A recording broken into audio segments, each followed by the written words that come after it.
Bonjour et bienvenue dans cette nouvelle vidéo de mon-capitaine.com. Aujourd'hui, nous allons voir comment utiliser l'association de votre unité pour booster votre communication et avoir un effet de levier dans votre esprit de corps, votre leadership. Concrètement, en étant militaire, j'ai une association pour gérer les activités extra-service de mon unité. Pour organiser un bowling, j'ai une association qui est l'association de mon unité. C'est une association à but non lucratif, loi 1905. Et généralement, ce qui se passe, c'est qu'on demande à chacun une cotisation de 5, 10, 20 euros pour l'année pour pouvoir alimenter la caisse de cette association. Et il se trouve qu'on est toujours confronté en tant que chef à un problème important, qui est qu'il y a 15-20% de l'unité qui ne veut pas cotiser ou qui cotise vraiment avec beaucoup de réticence. Et je pense que c'est la même chose dans le civil. Il y a des associations qui sont liées à des boîtes, des petites boîtes qui ont un espèce de, pas un CE, mais un comité d'entreprise, mais quelque chose de similaire, mais ils ne sont pas suffisamment gros pour avoir un comité d'entreprise. Mais voilà. Donc c'est une petite association des anciens, une association qui permet de se retrouver et de mieux se connaître dans un environnement, un contexte extérieur.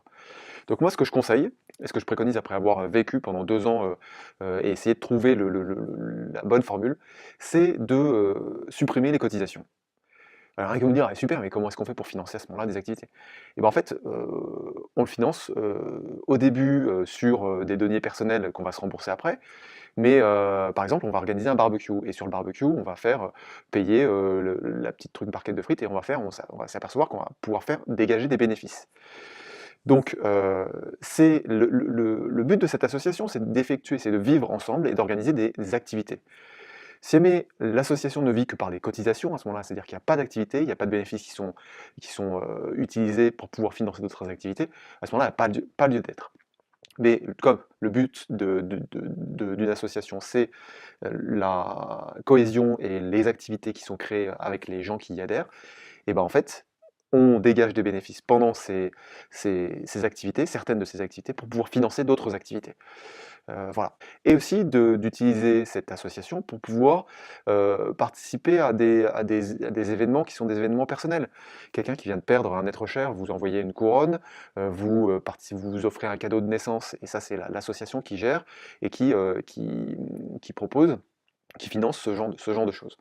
Et après, vous pouvez en faire ce que vous voulez. Et surtout, vous avez tout le monde qui est présent dans cette association. Tout le monde est membre d'honneur, membre actif de cette association. Tout le monde peut proposer quelque chose. Vous êtes le président ou vous êtes le secrétaire. Ça dépend de comment vous voulez vous positionner par rapport à cette association.